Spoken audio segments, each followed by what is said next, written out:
Perfect. Thank you so much, Galen. And of course, we would not be able to have made so much progress, including being #1, which I think deserves another shout out.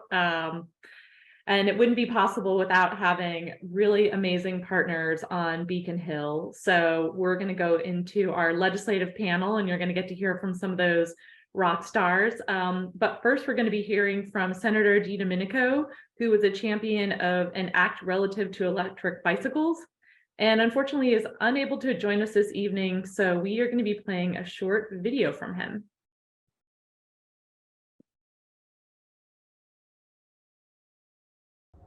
Hello everyone, it's State Senator Sal DiDomenico here. Just want to say congratulations and thank you to MassBike for all your advocacy and your great work this past legislative session.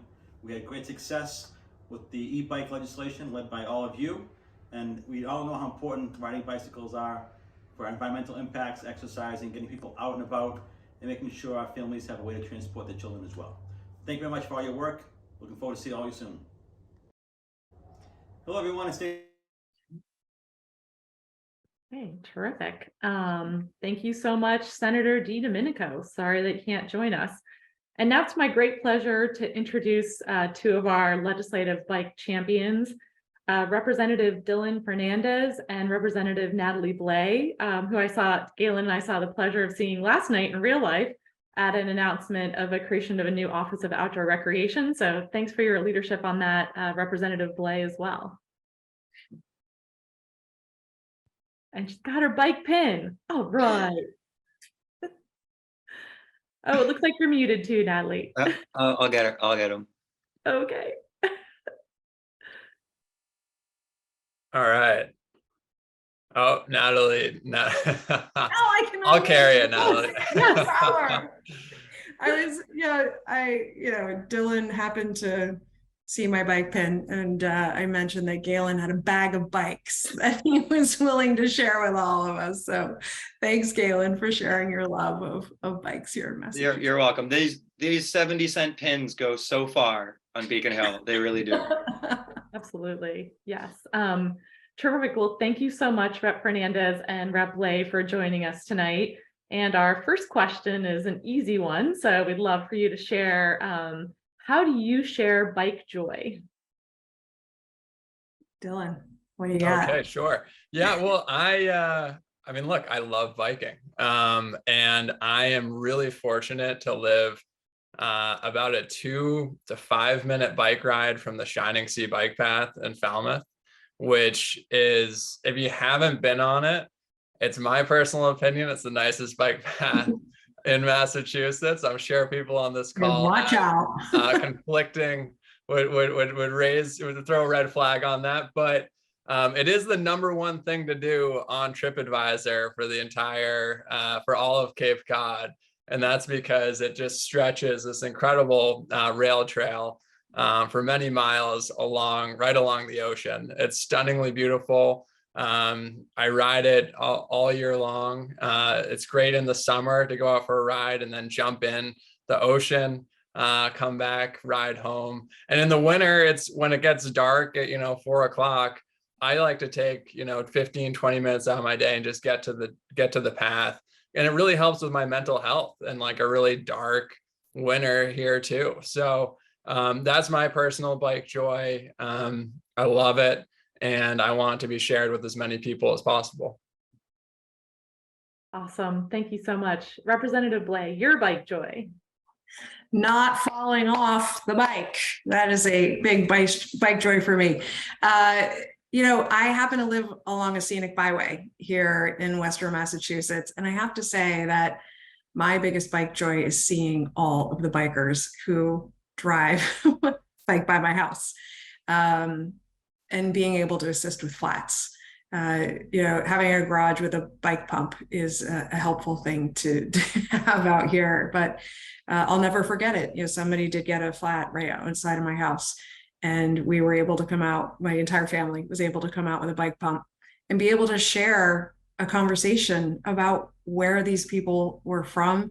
They had come over from the eastern part of the state, and just wanted to experience the beauty of Western Massachusetts. And despite the flat tire, they were still having an amazing time. And the fact that we were able to be there and share that with them while we weren't on bicycles was actually pretty spectacular. That's awesome. Well, thank you for your service. I hope you earned that vote. Great. No, and it's actually really important to highlight that the building of community that's out there. And I think it's beautiful that we can, as person to person, get back out there and kind of share bicycling. My next question for you is, can you just take a minute to explain the bills that you both were able to file independently as you were able to combine into the transportation bond bill? But just take a moment to explain the bill and the impact that you are hoping to make it have on e-bikes. And mainly my underscore is, who were these bills for? And maybe Dylan, I'll start with you. Sure. Yeah, well, let me start by saying you guys are so lucky to have Galen and Kristen on the team. I mean, they've been there since day one pushing for these bills. These bills don't happen without Galen's hard work and without all the umbrella of MassBike pushing for this. So, we can talk a little bit more about the legislative process later. But you guys did a tremendous job advocating for these pieces. The piece that I was pushing, and this was something we've pushed for 2 terms, was around codifying e-bikes. Really simple, right? There's just a gray area in Massachusetts law where e-bikes existed in, and it was really uncertain both for manufacturers and business owners playing here in Massachusetts. And business owners, people who are retail shops who are selling e-bikes, they want certainty in the marketplace. That just didn't exist with e-bikes existing in a gray area. And of course, consumers do too. You don't want to buy an e-bike and not know where you stand in Massachusetts law. And so what we did is really simple, is just to codify e-bikes, give them a legal definition for 2 of the classes, and that by doing that, it provides a framework for them to not only exist here because they're already here, right, but flourish here and expand here, and that leads to Natalie's legislation, right? So first you need the framework for them, and then you can start incentivizing them, promoting them from the state level to gain even greater access for people in the state to biking. And for my district, I mean, look, I represent, I think it's the 3rd oldest county in America in terms of age, right? And we all know, well, everyone on this call knows the incredible health benefits of e-bikes. But as people age, they need some assist. And so e-bikes in particular for my community really help people through healthy aging. And so that was in large part how I came about it. But Natalie, I'll turn it over to you to talk about what we even added on top. And Natalie's been tremendous on this from day one.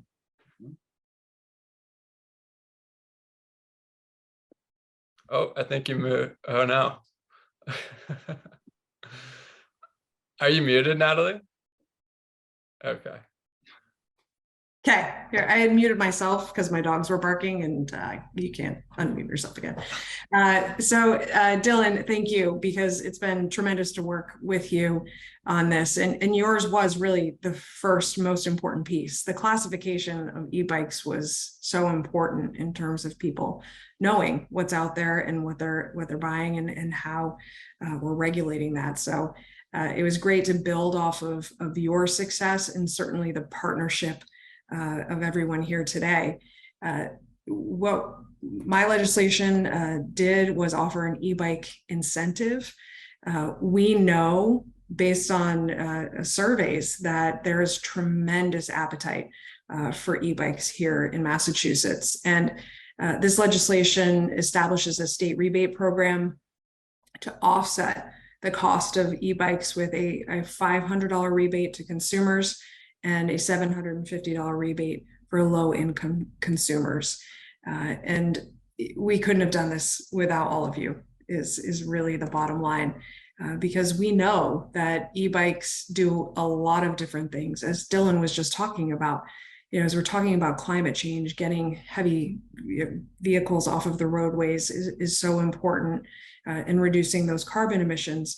I live in Western Massachusetts, and Dylan's on the Cape. We represent a lot of rural communities. And I think a lot of times e-bikes are viewed as an urban solution, but we certainly see this as a rural solution as well, as we're looking at addressing first and last mile transportation gaps. It can also be a real economic development driver. Yesterday I joked about the bags of bikes that Galen was carrying around, but we saw each other at an event, and Kristen was there as well, where we celebrated the creation of a Massachusetts Office of Outdoor Recreation. Getting more people out into our scenic areas, buying things in our local stores, getting their bikes fixed at small shops along the way. That is an economic driver here in an area of the Commonwealth where we don't see a lot of economic growth. So this e-bike incentive is also a way for us to encourage economic growth across the entire Commonwealth. And so we see this as a win-win for a lot of different areas.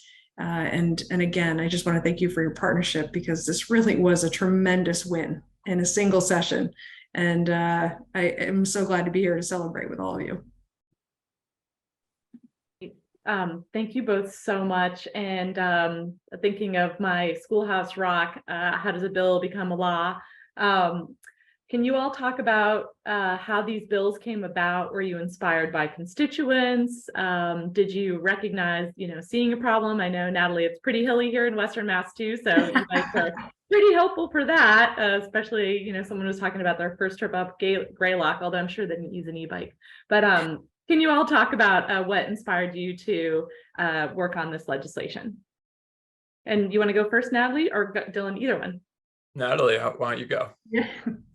So this legislation, this idea was brought to me by a constituent who has seen this happening in other parts of the nation and said, why aren't we doing this here in the Commonwealth?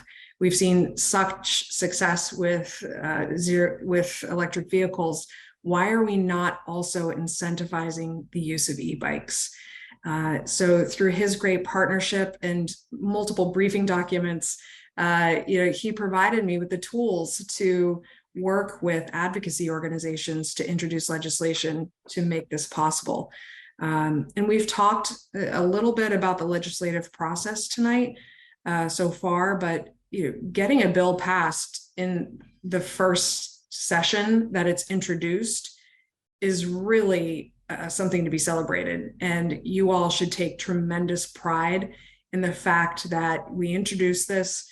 There was a recognition from the committee and certainly from leadership that this was an important idea for us to advance, and we were able to get across the finish line. So I just have to shout out the importance of constituent input as we as legislators develop our priorities for next session. So much of what we do is what we hear directly from you, and it is incredibly powerful, as is evidenced here. Great. Thank you so much. And Dylan, when you respond, could you also potentially talk about, there's a question in the chat that only class 1 and 2 e-bikes were addressed in the legislation. What was the obstacle to addressing class 3? Yeah, sure.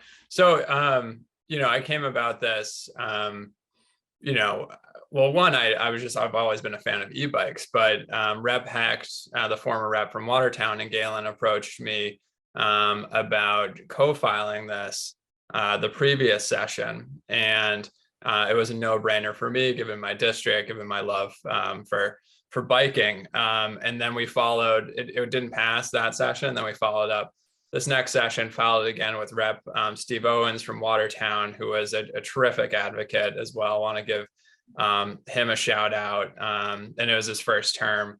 Really hard to get things passed in his first term, and we teamed up to get this done. So kudos to him. I mean, it is really hard to pass legislation. Like, I just can't underscore that enough. There are, 5,000 to 6,000 bills that get filed every year. really, a fractional percent of those pass. It usually takes 6, 8, 10 years to get something passed, and a lot of things never pass at all. So the fact that Natalie was able to get this passed in one term, the fact that we were able to get our bill passed in 2 terms is actually pretty remarkable. And a lot of that comes down to timing in the legislative process. So it really, what gets passed depends on, there's so many factors, but one big central factor is which big bills are moving that session. And then can we take that big bill that's moving and can we tack on smaller bills to that are germane or have to do with what that bill is about? And so we had a large transportation bond bill come up this session, and that looked like a perfect opportunity to file and pass e-bike legislation as a part of it. You really can't have a better opportunity than that. And we were able to do it through that vehicle, but that doesn't happen without years of advocacy and groundwork being done by Galen, by Kristen, by the people, by all of you, by the entire MassBike membership, reaching out to your reps, reaching out to your senators, having lobbying advocacy days on Beacon Hill. All of that lays the groundwork so that you can strike when the iron's hot in the legislative process. So the 2 things really act in tandem, and is why groups like MassBike are so incredibly important to laying the framework, laying the groundwork for that advocacy. So on the class 3, I wanted the class 3 and I wanted it in there. I actually love riding class 3. Look, there's still hesitancy as for some, this is still a new technology on Beacon Hill, and there is some hesitancy about the speed at which class 3s go, and there's some uncomfortable. So some people feel uncomfortable with that. I personally don't at all. If you look at the speed at which a good rider on a flat road can go on a good street bike, it's actually pretty comparable to the speed at which a class 3 can get up to. But look, I understand where some reluctance comes through around the speed. And also that is something that we heard a lot from constituents about. People who use PAS, they raised a red flag around sharing with class 3 e-bikes. I think it's really important that we got class 1 and 2 pass.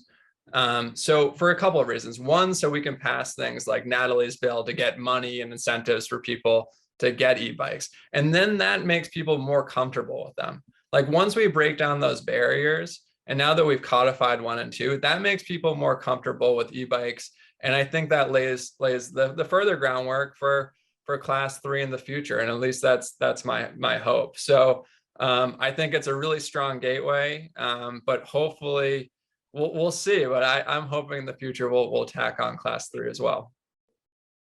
Great. Thanks so much.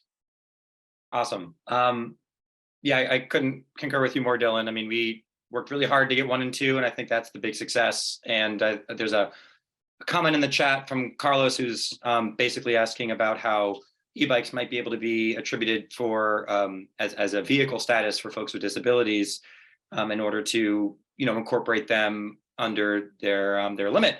But the idea of having 1 and 2 is that groundwork now that we know what we're talking about. So Carlos, that's a really important question that you threw in the chat, because by building this foundation, we are able to now use the legislation that Dylan was able to put in terms of what we're talking about. So we can build off of that and create better structures and better policies because we know exactly what we mean.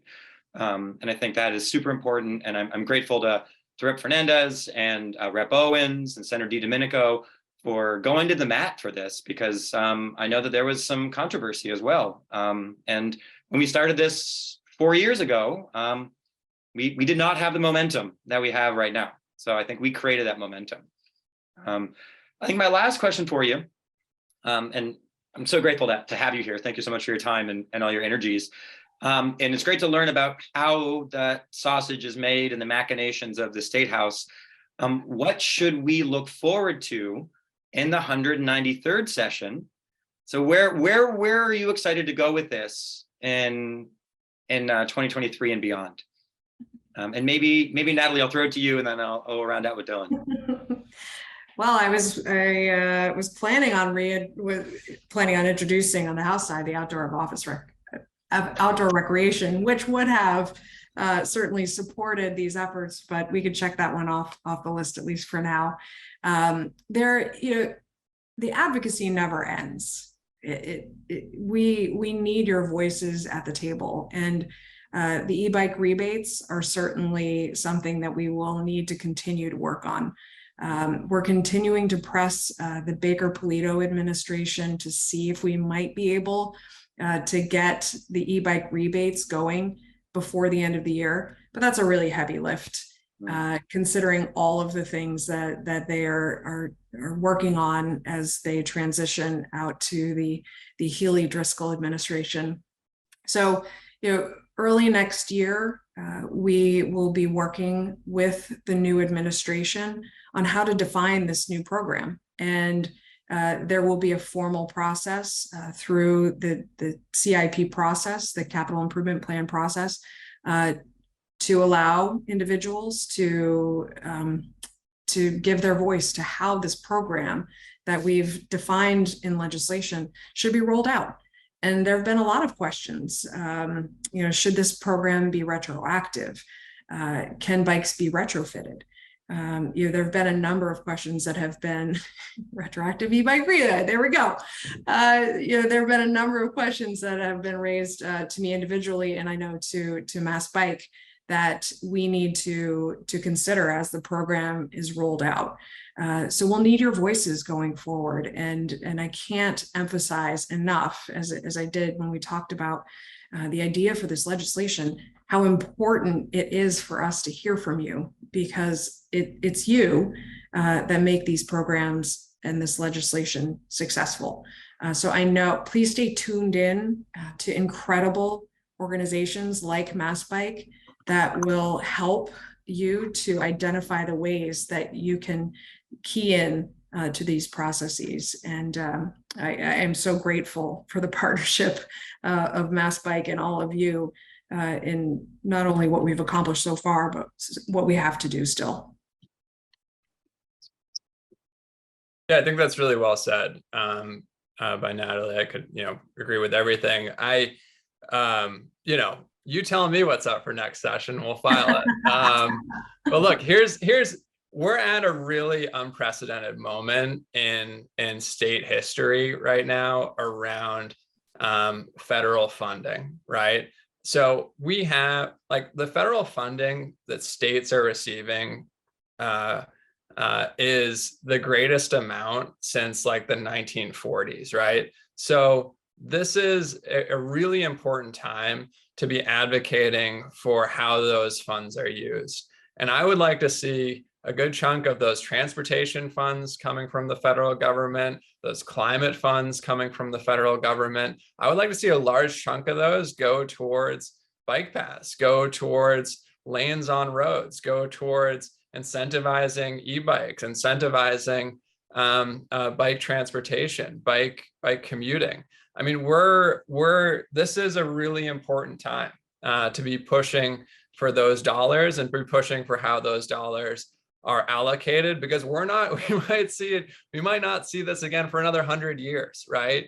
So that I think should be one of the many focuses of MassBike. You have an incredible coalition here, and I have no doubt that you guys are going to be pushing for this, and know that me and Natalie and I are always going to be here as allies for you in that fight. So stay involved in this organization. You guys, it's amazing how much clout you guys have. It's really cool to see. So stay involved and let us know how we can help you provide better mobility, provide better e-bike and just general bike access to everyone in the state. So, thank you guys for having me. I just want to say, and Dylan, between you and me, like we're covering the entire state right now. Yeah. From Eastern Mass all the way to Western Mass. And The that hinterlands. that is what it's all about. Now, I didn't hear the words environmental bond bill yet, but we'll work on that going forward. Right. Good. Absolutely. Great. Well, thank you both so much, Natalie and Dylan. We look forward to working with you in 2023, seeing you out on the trails or on the roads on our bikes. We love going for rides with legislators, and we know you all love to get out of the office. And so we'll look forward to doing that in 2023.